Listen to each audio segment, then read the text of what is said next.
이 질문으로 우리가 좀 본문을 시작했으면 좋겠어요. 스스로에게 한번 질문을 해보세요. 나는 예수님의 제자인가? 나는 스스로를 예수님의 제자라고 인식하고 있는가? 누가 물으면 당신은 예수님의 제자입니까? 라고 물었을 때 그렇습니다 라고 대답을 하시는가? 두 번째 질문이 이거예요. 그렇다면 예수님의 제자는 어떤 사람인가? 예수님의 제자로 산다는 것은 어떤 것인가? 사실은 우리가 너무 남용하며 살지, 그죠? 우리는 예수님의 제자라고 자부하며 살았어요. 아마 그러면서 한 번쯤 제자 훈련이라는 걸 다 받아봤을 거예요. 그죠? 제자 훈련이라는 것은 내가 예수님의 제자이고 앞으로 제자로 살겠다라는 어떤 고백 속에서 주어지는 하나의 훈련이겠죠. 그죠? 그런데 그 훈련을 마친 사람들에게 물어보면 예수님의 제자입니까? 네. 그러면 예수님의 제자는 어떤 사람이며 예수님의 제자로 산다는 건 어떤 것입니까? 그러면 사실 뭐라 딱 한마디로 말하기가 그죠? 쉽지가 않아요. 오늘 본문은 그런 질문에 대한 대답이라고 할 수 있어요. 오늘 본문을 보면 많은 사람들이 예수님께 모여들지, 그죠? 많은 이 사람들을 성경은 무리라고 표현합니다.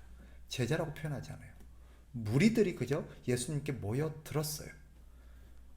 그들이 모여든 이유는 여러 가지가 있겠죠, 그죠? 각가지 어떤 자신들의 의도를 가지고 예수님께 모여들었을 거예요. 어떤 사람은 병을 고침받고 싶어서, 어떤 사람은 귀신이 들려서, 어떤 사람은 예수님의 소문을 듣고 예수님의 어떤 행하는 기적들을 보고 싶어서, 또 어떤 사람은 아주 유명한 사람이라는데 도대체 어떻게 생긴 사람인가? 또 저 사람은 어떤 일을 하는가 하는 그저 단순한 호기심에서 모인 사람들도 소문 때문에 있을 거예요. 그 외에도 다양한 이유로 모였을 것입니다. 그런데 오늘 본문을 보면 예수님이 그들에게서 발길을 돌리죠. 그죠? 무슨 의미일까요? 예수님을 향해서 모여든 사람들, 사실 오늘날 사람 모으기가 얼마나 어렵습니까? 예수님을 만나겠다고, 예수님 한번 보겠다고 그렇게 모이던 사람들을 향해서 등을 돌린다? 딴 데로 가버린다? 사실 우리에게는 이해가 하기가 쉽지 않아요. 오히려 어떻게 모이던 사람들인데, 아니 오히려 예수님은 사람을 만나러 다니는 분이잖아요. 그런 분이 자기를 만나겠다고 온 사람들을 적극적으로 만나서 그들과 얘기를 하고 그들을 도와주고 그러면 될 텐데 왜 그들을 향해서 발길을 돌리느냐는 거예요. 이것이 오늘날 교회에게 시사하는 바가 큽니다. 오늘날 우리 그리스도인들에게 시사하는 바가 커요. 특히 오늘날 그리스도의 제자라고 자부하는 사람들에게 시사하는 바가 큽니다. 그 이유를 잘 알아야 돼요. 그 이유가 뭐예요? 문맥을 보면 주님은 그들의 요구에 부응하지 않겠다는 거예요. 그들의 요구대로 따르지 않겠다는 거예요. 왜 그래요? 주님이 오신 목적은 많은 사람들의 요구를 들어줌으로써 그들의 마음을 얻고 그들에게 인기를 얻어서 유명하게 되는 게 아니에요. 많은 사람을 자기를 따르게 만드는, 자기 추종자들을 엄청 많이 만드는 그게 예수님의 목적이 아닙니다. 또 주님께서 그들을 향해서 발길을 돌린 이유는 뭐냐? 우리 주님 알았기 때문이에요. 그들은 자신들의 목적을 가지고 뭔가 예수님으로부터 뭔가를 얻어내기 위해서 왔을 뿐 예수님을 따를 마음은 없다는 것을 알았던 거예요. 그 문제만 해결되면 어떻게 할 사람들이에요? 이내 발길을 돌려서 자기 갈 길로 갈 사람들이에요. 병만 고쳐지면, 병이 고쳐질 때까지는 어떻게든 예수님 주변에 어슬렁거릴지 모르지만 병만 고쳐지면 이 사람들은 뭐예요? 자기 하고 싶은 게 많은 사람들이에요. 이 문제만 해결되고 나면 하고 싶은 일들이 많은 사람이에요. 그 문제 때문에 어쩔 수 없이 주님께 모여들고 주님 곁에 와 있지만 그 문제만 해결되면 떠날 사람들이란 걸 주님은 아시는 거예요. 주님은 그런 사람들을 향해서 발길을 돌렸습니다. 오해하지 마세요. 주님은 사람을 차별하고 무시하는구나, 그런 뜻이 아니에요. 이것은 주님이 오신 목적에 집중하고 주님은 그것을 위해서 오셨다는 것을 분명히 하는 것입니다. 자신이 오신 목적에 집중하는 거예요. 그리고 다른 일에 자기의 주어진 시간과 에너지와 능력을 소비하지 않겠다는 것입니다. 그런데 오늘 교회는 어떻습니까? 오늘 그리스도인들은 어때요? 진짜 하나님이 주신, 나에게 주신 그런 재능과 물질과 능력들을 집중하고 쏟아야 될 곳에 쏟는 게 아니라 어디에 쏟아요? 그저 사람들의 환심을 사고, 사람들에게 돋보이고, 사람들에게 인기를 얻고, 그죠? 사람들에게 자신을 과시하는데 그런 것들을 낭비해요. 그리고 자기가 이런 사람이라고, 내가 대단한 사람이라고. 그런데 하나님이 주신 어떤 시간과 재능들을 허비해요. 오늘 본문을 보면 그런데 한 사람이 예수님을 따르겠다고 자청합니다. 참 놀라운 일이지, 그죠? 주님, 내가 주님을 따라가겠습니다. 우리 주님이 딱 그런 얘기를 들으면 어떨까요? 기분이 좋지, 그죠? 참 귀하다. 그래, 이래야 될 텐데 주님이 오늘 뜻밖의 얘기를 합니다. 자, 20절을 보세요. 우리 주님이 그 사람이 어떤 사람이에요? 19절에 보니까 서기관이라고 표현되어 있습니다. 서기관은 어떤 사람입니까? 그 당시 율법 전문가요. 율법을 옮겨 적는 사람입니다. 율법을 기록해서 책으로 남기는 그런 사람이에요. 자, 이 사람이 예수님에 따르겠다. 다른 말로 뭐예요? 예수님의 제자가 되겠다는 거죠. 그런데 주님이 그를 향해서 20절에 이렇게 말합니다. 예수께서 이르시되 여우도 굴이 있고 공중의 새도 거처가 있으되 인자는 머리 둘 곳이 없다 하시더라.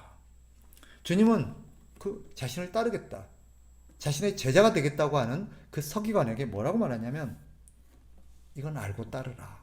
나는 이 땅에 거처할 곳이 없는 사람이다. 나는 이 땅에 거처할 곳이 없는 사람이다. 이건 문자 그대로 실제로 예수님의 거처가 없다는 뜻이에요? 아니죠. 우리가 복음서를 보면 예수님은 가버나움에 예수님의 집이 있습니다. 거처가 있어요. 오늘 본문은 문자 그대로 내가 잠시 들어가서 쉴 집조차도 없는 사람, 그런 의미가 아니지요. 무슨 말일까요? 이것은 예수님은 나는 내가 쉴 곳, 내가 머물 곳은 이곳이 아니다. 이 땅이 아니다 라는 뜻입니다. 그러면 우리 주님이 쉴 곳, 우리 주님이 머물 곳, 우리 주님이 마음을 두고 있는 곳은 어디예요? 하늘나라라는 뜻이에요.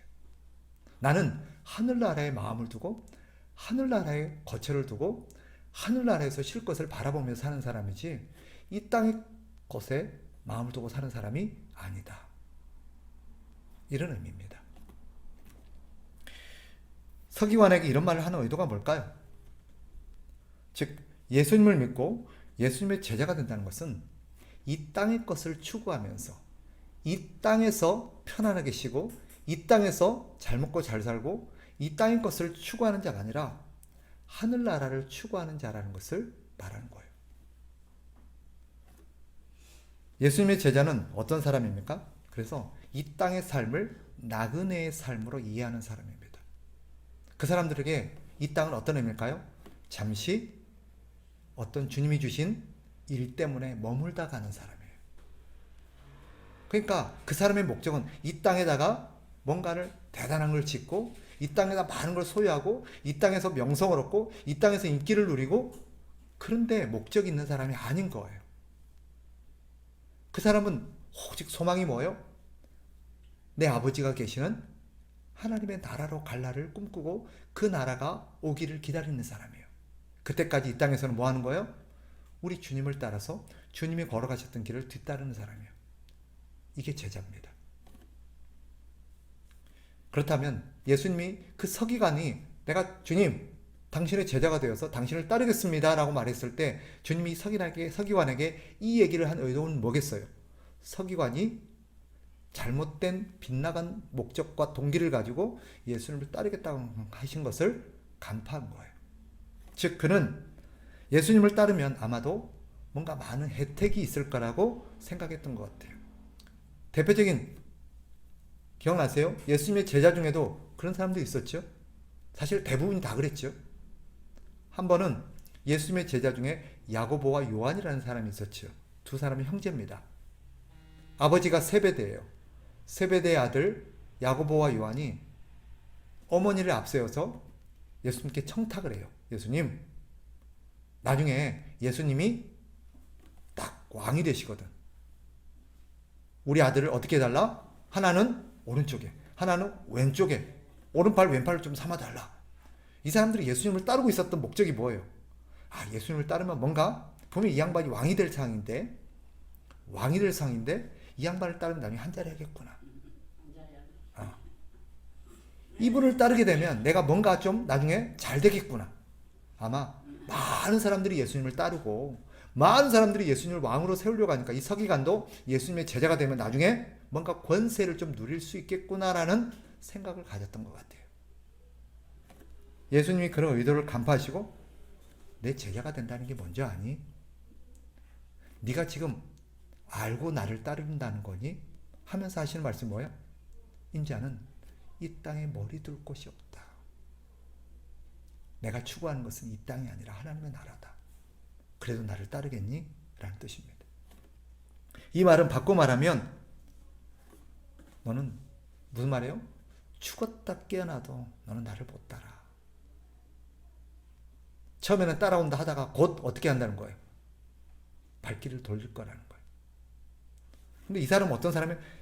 잘 봐요. 자기 발로 예수님을 따르겠다고 하는 사람이에요. 그죠? 자기 발로 예수님을 따르겠다고 하는 사람이에요. 자, 19절. 선생님이요, 어디로 가시든지 저는 따르리요. 예수님이 그를 부르지도 않았어요. 근데 자기 발로 자기가 예수님을 따르겠다고. 자기의 결연한 의지와 자기의 포부를 가지고 예수님께 얘기한 거예요. 우리 생각에서는 굉장히 그죠? 귀할 것 같죠. 그러나 우리 주님은 사람의 의지로는 죽었다 깨어나서 주님의 제자가 될 수 없다는 것을 이 서기관을 통해서 보여주시는 거예요. 여러분, 내 의지로 내 결심으로 주님의 제자가 될 수 있을 것 같지요? 아닙니다. 곧 실망하고 발을 돌려버리거나 예수님을 배반할 겁니다. 가룟 유다처럼 돈 몇 푼에. 그러면 예수님의 제자는 어떻게 될 수 있을까? 예수님의 제자는요, 오직 예수님이 부르셔야만 가능합니다. 예수님의 은혜로 제자를 삼아서 부르셔야만 가능해요. 자, 21절에 21절, 22절은 이번에는 예수님이 부른 사람입니다. 이 사람은 자기가 따르겠다는 게 아니라 예수님이 그를 부른 사람이에요.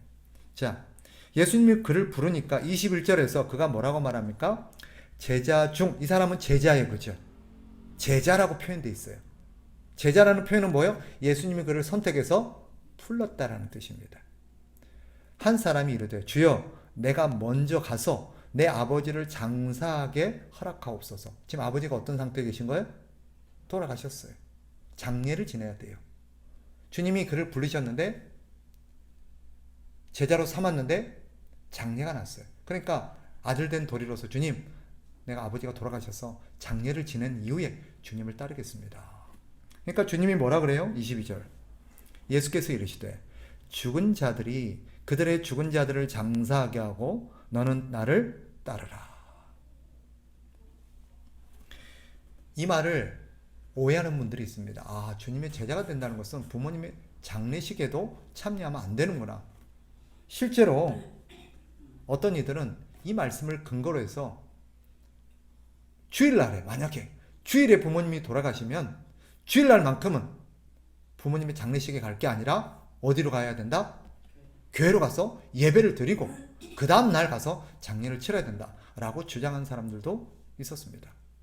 그리고 주일날 집안에 결혼식이 있어도 주일날은 참여하면 안 되고 그때는 예배 참석해야 된다. 저 젊었을 때 그렇게 배웠어요. 그래서 저는 실제로 제가 말씀드렸죠. 우리 누님 결혼식 때 주일날 한다고 안 갔어요. 나중에 알았죠. 목사가 되고 나서. 그게 아니라는 것은. 본문의 의도는 그런 뜻이 아닙니다. 무슨 말이냐?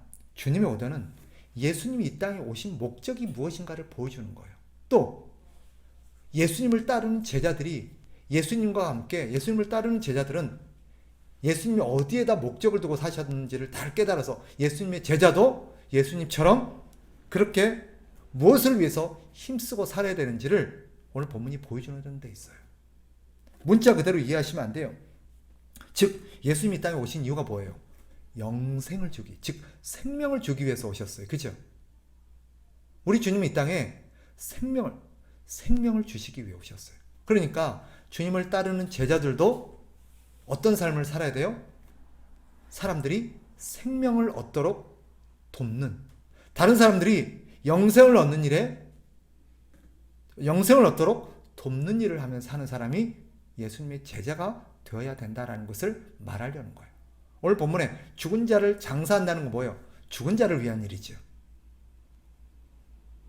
제자는 죽은 자를 위해서 일하는, 죽은 일을 하는 그런 일을 하는 사람이 아니라 어떤 일을, 영혼을 살리고 영혼이 생명을 얻는 일에 힘써야 되는 사람이라는 것을 말하는 거예요. 물론 한 영혼을 구원하고 한 영혼의 생명을 얻게 하기 위해서 때로는 육신의 일도 우리는 해야 되지, 그죠? 우리는 생명을 살리는 일이기 때문에 육신의 일은 신경도 쓰면 안 되고 관여도 하면 안 되고 그런 일을 하면 안 돼. 이건 오해예요. 무엇을 하든지 그 궁극적인 목적이 어디에 있어야 된다? 생명을 살리는 일이 있어야 된다는 거예요. 장례를 지내더라도 그 장례가 목적이 아니라 이 장례를 통해서 이 장례에 모인 사람들이 예수님을 알고 생명을 얻게 하기 위해서 그렇게 하는 거예요. 교회가 왜 장례를 집례하고 왜 임종 예배를 드리고 죽은 자들을 돌아보면서 그들을 위로하고 예배를 드립니까? 그것은요, 그런 장례 절차를 통해서라도 그들에게 복음을 전하고 그들이 생명을 얻는, 죽은 자들은 죽은 자를 위해서 하는 게 아니죠. 그죠? 오해하지 마세요. 교회가 장례를 집례하는 것은 죽은 자를 위해 하는 게 아니에요. 그런데 세상 사람들은 어떻게 해요? 죽은 자를 위해서 장례를 지내요. 세상 사람들이 왜 제사를 지내고 장례를 지냅니까? 살아있는 자를 위해서 하는 게 아니에요. 죽은 자를 위해서 하는 거예요. 그러나 교회는요, 산자들을 위해서 일합니다. 산자들을 위해서 예배를 집례하는 거예요. 왜? 그들로 하여금 이 죄 싹이 사막이라는 것을 깨닫고 우리는 죽을 수밖에 없는 존재라는 이 우리 현실적인 우리의 실존 앞에서 어떻게 우리는 이 죽음의 권세를 벗어나서 생명을 얻을 수 있는지를 그 아픔을 통해서 전달하기 위해서 우리는 장례 자리를 찾는 거예요. 무슨 말인지 아시겠습니까? 예수 믿는 사람들은요, 즉 주님의 제자는 어떤 사람이에요? 우리 주님이 이 땅에 오신 목적을 이루기 위해서 사는 사람들이에요. 우리 주님은 생명을 살리는 일이에요. 육신의 일을 도모하는 게 아니라, 왜 이 사람들이 그렇게 많이 주님을 따라 나왔는데 주님이 그들을 향해서 등을 돌렸어요? 이 사람은 전부 다 육신의 필요를 위해서 주님께 나온 사람들이에요. 우리 주님이 때때로 육신의 일을 한 적이 있어요. 즉 병을 고쳐주기도 하고 귀신을 쫓아주기도 하고 문제를 해결해 주기도 하고 하셨어요. 그러나 주님이 그렇게 하신 목적은 뭐예요? 그걸 통해서 생명을 살리는 일을 하기 위해서였어요. 그러나 그것이 생명으로 이어지는 일이 아니랄 것 같으면 주님은 거기에 관심을 쏟지 않으셨어요.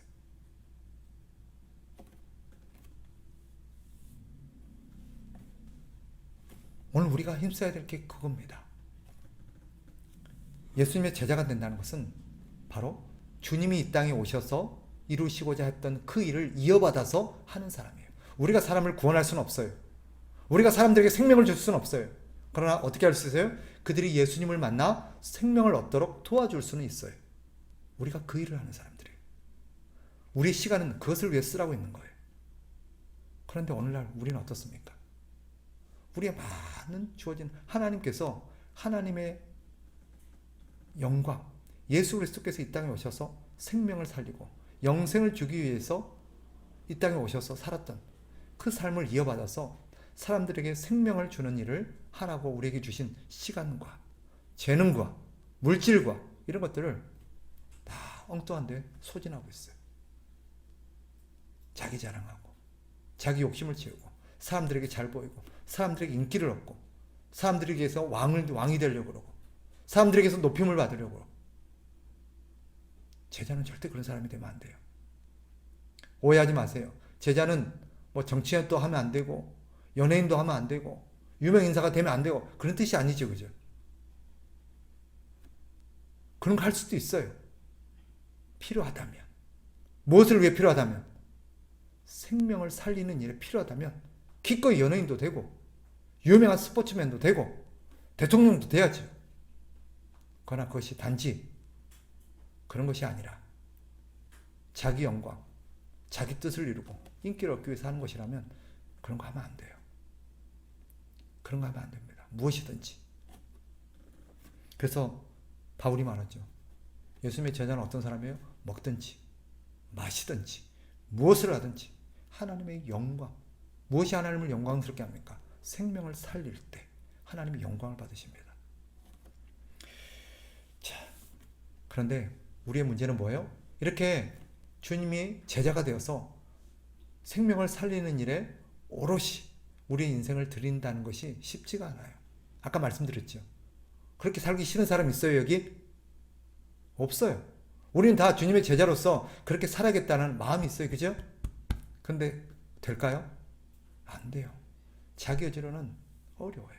그래서 우리 주님이 제자로 삼고 우리 주님이 은혜를 주신 자만이 가능합니다. 그런데 그런 우리 주님께서 우리를 제자로 삼아서 주님을 따르게 한 사람들에게는 우리 주님이 은혜를 베푸셔서 그런 사람으로 만들어 가십니다. 그래서 은혜인 거예요. 그래서 은혜인 거예요. 우리의 노력으로 되는 게 아니에요. 제가 종종 말씀드리잖아요. 제가 이제 목사가 되어서 그나마 사람 구실하고 주님을 따르고 있는 것은 우리 주님이 저를 그렇게 만들어 보신 거예요. 제 의지가 제가 노력해서 되는 게 아니에요. 주님이 그렇게 만들어 오셨어요. 그렇다면 주님의 제자들에게 필요한 자세 한 가지가 있습니다. 뭐냐? 주님을 전적으로 신뢰하는 거예요. 나는 자격 없고 나는 무능하고 나는 의지도 약하고 나는 모르는 것도 많아요. 그죠?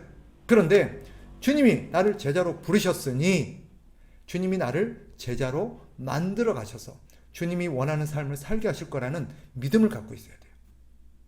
주님이 나를 그렇게 만드실 거라는 걸 믿어야 돼요. 오늘 본문에 보면 23절로 한번 가보세요. 23절부터 27절에 가면 예수님 제자들이 배에 올라서 바다 건너편으로 가십니다. 그런데 배를 타고 가는 도중에 무슨 일이 벌어집니까? 풍랑을 만나요. 풍랑을 만납니다. 자, 이것은 우리에게 중요한 걸 시사하죠. 이들은 지금 주님과 따로 있어요? 같이 있어요? 같이 있어요. 한 배에 타고 있어요. 주님과 동행하고 있어요. 그런데 무슨 일이 벌어졌어요? 그런데 오늘 본문을 보니까 풍랑을 만났어요. 고난을 만났어요.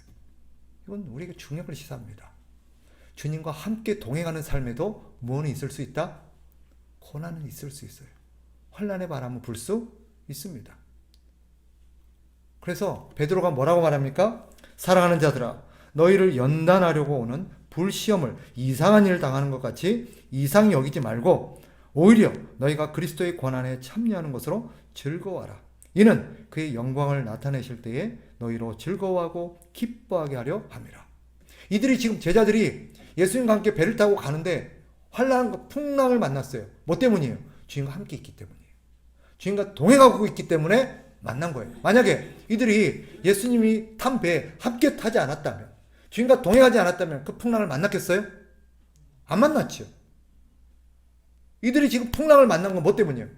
주님이 자기를 따라오라 그랬고, 주님이 함께 동행하자 그랬고, 주님과 함께 동행했는데 그런 일을 당한 거예요. 결국 뭐예요? 우리 주님 때문에 고난을 만난 거예요.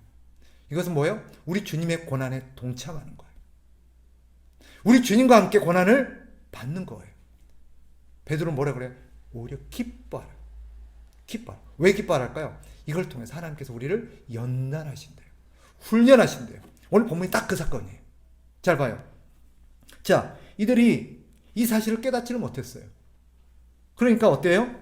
주님께서는 주무시고 계신데 이들이 두려워 떨면서 주무시는 주님을 막 깨우며, 주여, 우리가 죽게 되었습니다. 지금 주무실 때가 아니에요. 우리가 죽게 되었어요. 이때 주님이 뭐라고 말씀하세요? 그들을 꾸짖습니다. 믿음이 적은 자들아. 예수님이 제자들을 책망하신 이유가 뭘까요? 왜 책망했어요? 믿음이 쳤기 때문에. 이들은 예수님 대한 믿음이 없었던 거예요. 주님을 신뢰하지 못했던 거예요. 그럼 주님이 기대하시는 믿음이 뭐예요? 주님이 도대체 이들에게 기대했던 믿음이 뭘까요? 27절이에요. 보세요. 그 사람들이 놀랍게 여겨 이르되 이가 어떤 사람이기에 바람과 바다도 순종하는가. 즉 예수님이 이 제자들에게 기대했던 건, 넌 내가 누군지 모르니? 너는 도대체 나를 어떤 사람으로 생각하고 있었니? 그들이 깨닫지를 못한 거예요. 그리고 어때요? 이 풍랑을 통해서 이들을 뭐 하신 거예요? 가르쳐 주신 거예요. 내가 어떤 존재인지 똑똑히 봐라. 풍랑을 잠잠케 하시고 바람이 멈추게 하심으로써 도대체 이분이 누구지? 풍랑을 잠잠케 하고 바람을 멈출 수 있는 분은 누구밖에 없어요? 하나님밖에 없어요. 그럼 이분이 지금 누구라는 거예요? 살아계신 하나님이라는 거예요. 그걸 깨닫게 하는 거예요. 우리 주님께서 충분히 주무시지 않을 수도 있었고 풍랑이 처음부터 일어나지 않게 할 수도 있었습니다. 그런데도 배가 풍랑을 만나도록 우리 주님이 허락하신 이유가 뭐겠어요? 이들이 어려움에 빠지고 난관에 빠지고 고난에 빠져서 이렇게 두려움에 직면하게 하신 이유가 뭐겠어요? 우리 주님이 어떤 분인지를 배우라는 거예요. 한번 경험해 보라는 거예요. 그럼으로써 내가 어떤 존재인지를 똑똑히 보고 깨달으라. 그래서 믿음이 없는 자가 되지 말고 믿음이 있는 자가 되라는 거예요. 그게 주님께서 우리에게 고난을 허락하시는 이유예요. 분명히 주님과 함께 동행하고 있는데, 예수님을 잘 믿고 있는데, 주님의 말씀대로 살려고 애를 쓰고 있는데, 주님을 기쁘시게 하기 위해서 내가 주를 위해서 헌신하고 있는데 고난을 만나요. 그러니까 우리는 어때요? 당황해요. 두려워요. 실망해요. 슬픔에 빠져요. 오늘 그 장면이에요. 우리 주님 왜 우리의 고난을 빠지게 할까? 우리가 주님을 알지 못하고 주님을 전적으로 신뢰하지 못하니까 우리 주님 우리를 이 고난을 통해서 주님이 어떤 분인지를 배우게 하시는 거예요. 그래서 믿음을 갖게 하시는 거예요. 우리 주님이 어떤 분이십니까? 세상을 창조하신 분이잖아요. 온 세상을 만드시고 바람과 풍랑과 천지지변을 만드신 분이 이 땅의 자연을 통제하지 못하겠어요? 우리가 천지지변이 일어나고 곳곳에서 지진과 기근과 질병과 이런 것들이 난무할 때 우리는 두려워해야 됩니까? 무서워 벌벌 떨어야 됩니까? 큰일 났다 이제 어쩌노 이래야 됩니까? 아니에요. 우리는 주님 앞에 엎드려서 주님 어떤 의도이십니까? 이 땅에 이런 환난과 시련을 허락하신 이유가 무엇입니까? 주님은 능히 이것을 통제하실 수 있는 분인데 그것을 우리가 경험하도록 우리가 이 어려움을 만나도록 허락하신 이유가 무엇입니까? 우리는 그 문제를 가지고 우리 주님 앞에 나아가야 되는 거예요. 주님을 모르는 사람처럼 믿음 없는 사람처럼 큰일 났다 이제 야 이제 막 난리 났다 이제 코로나가 이제 다 죽인다더라. 더 무서운 질병이 생긴다더라. 막 갈수록 날씨가 더워지고 막 천지지변이 일어나고 자연재앙이 일어나고 전쟁이 일어나고 이제 큰일 났다 어찌하면 좋노? 이건 믿음 없는 사람들 주님을 모르는 사람들 입에서 나와야 될 말이죠. 오히려 주변 사람들이 그렇게 경거망동하고 두려워 떨고 요란을 피울 때 주님의 제자들은 어떻게 해야 돼요? 어떻게 얘기해야 돼요? 어떤 자세를 보여야 돼요? 경거망동하지 마라. 호들갑 떨지 마라. 우리 주님이 이걸 모르시겠냐? 우리 주님이 이것을 통제할 능력이 없어서 이런 일이 일어났다고 생각하냐? 우리는 오히려 주님의 뜻이 무엇인지를 곰곰이 생각해야 된다. 그리고 주님께서 이것을 허락하신 의도를 우리가 깨달아 우리 주님의 뜻대로 순종하는 삶을 살아야 되지 호들갑 떨고 두려워 떨고 일상을 포기하고 주를 위해 살아야 될 우리의 시간과 에너지와 열정들을 포기하고 숨어있고 그래야 될 사람들이 아니다. 이게 주님의 제자들이지요. 오늘날 이런 주님의 제자들을 만나보기가 쉽지가 않습니다. 다시 물어봅시다. 여러분은 주님의 제자이십니까? 제자답게 살고 계십니까? 제자답게 주님을 전적으로 신뢰하고 계십니까? 말씀을 정리할게요. 그래서 주님의 제자는 자신의 의지로 될 수 있는 게 아닙니다. 누군가가 나도 예수님의 제자가 될래요. 나도 주님을 따르겠습니다. 예수님 믿겠습니다. 그럼 우리는 어떻게 얘기해야 돼요? 아이고 그런다고 되는 줄 아냐? 그러면 안 되죠. 그죠? 물론 우리는 알아요. 저 의지로 될 수 있는 게 아니라 그렇다고 해서 핀잔을 준다니 그런 의미가 아니죠. 우리는 그들에게 가르쳐야 돼요. 그래 참 귀하다. 네가 주님을 따르겠다니 주님의 제자가 되겠다니 참 귀하다. 그러나 우리 힘으로 되는 건 아니다. 우리 주님께 기도하자. 네 마음처럼 네 의지처럼 주님께서 우리를 제자로 삼아 하나님 주님의 제자로 살아갈 수 있도록 능력을 달라고 기도하자. 이게 우리가 가져야 될 바른 자세예요. 우리 의지로 되는 게 아니에요. 자기 의지를 과신하지 마십시오. 왜? 사람은요 육신의 것에 마음이 있어요. 육신의 문제에 마음이 있어요. 그래서 오늘날 수많은 사람들이 교회 와서 예수 믿으려다가 발길을 돌리는 이유가 뭐예요? 예수 믿어도 육신의 문제가 해결이 안 되거든. 예수 믿어도 자기 원했던 삶들이 안 되거든. 그러니까 이내 발길을 돌고 에이 예수 믿어도 소용없네. 그럼 그들이 말했던 소용이라는 건 뭐예요? 예수 믿고 돈 더 잘 벌고 더 건강해지고 그죠? 문제가 잘 풀리고 걱정 근심 없고 그런 걸 추구했던 사람이에요. 그래서 주님의 은혜가 없이는 절대 주님의 제자가 될 수 없습니다. 만일 그런 시련을 겪어왔고 그런 난관을 겪어왔음에도 불구하고 여전히 저와 여러분이 주님을 따르고 있다면 그것은 우리의 의지가 아니라 남다른 우리의 의지가 결연해서가 아니라 우리 주님이 은혜로 나를 붙들어 오셨구나. 정확합니다. 예외가 없습니다. 우리가 할 수 있는 것은 하나님 은혜 달라고 기도해야 돼요. 그리고 제자답게 살지 못하는 사람들 참 그런 사람들 너는 왜 이렇게 의지가 그 모양이냐? 너는 왜 사람이 그거밖에 안 되냐? 비난할 게 아니에요. 그의 문제는 뭐예요? 하나님의 은혜가 함께하지 않는 거예요. 우리가 해야 될 것은 비난이 아니라 뭐예요? 그를 위해서 기도하고 우리 하나님 은혜를 호소하자. 은혜 달라고 기도하자. 은혜 받아야 된다. 하나님 은혜가 없으면 조덕 하나도 안 된다. 이게 우리가 일깨워줘야 될 진리예요. 근데 우리는 그 사람들의 의지가 박약해서 그렇다고 그러고 자꾸 사람들을 꾸짖죠. 목회를 하면서 참 많이 깨닫습니다. 참 많이 봅니다. 그렇게 성도들 얼르고 달래고 꾸짖어도 안 될 사람은 안 돼요. 처음에는 제 자신을 한없이 그냥 자책했습니다. 내가 무능한가? 내가 지도를 잘못했나? 내가 자격이 없나? 그렇게 했어요. 그런데 그런 것도 있겠죠. 제가 부족한 것도 있을 겁니다. 분명히. 그런데 하나님 은혜 주셔야 되는 거구나. 내 능력으로 되는 게 아니구나. 내가 협박하고 내가 막 위협한다고 되는 게 아니구나. 그걸 깨닫습니다. 제자는 무엇을 위해서 사는 사람입니까? 사람을 살리기 위해 사는 사람이에요. 그러라고 우리의 시간이 주어졌어요. 그러라고 우리에게 능력과 재능이 주어진 줄 믿습니다. 사람을 살리는 일을 위해서 하세요. 일을 하셔야죠. 직장 다녀야 되죠. 돈 벌어야 되죠. 그러나 이 모든 것은 사람을 살리기 위한 그죠? 목적으로 하셔야 돼요. 그 일이 사람을 살리는 게 아니라 오히려 죽은 자들을 위해서 일하게 만들고 소진하게 만드는 일이라면 그 일을 그만두든지 빨리 회개하고 일의 목적을 바꾸셔야 돼요. 우리 제자들은 그렇게 살면 안 돼요. 그런 사람들이 아니에요. 한 가지 더. 제자들은요, 환경에 두려워 떨면 안 됩니다.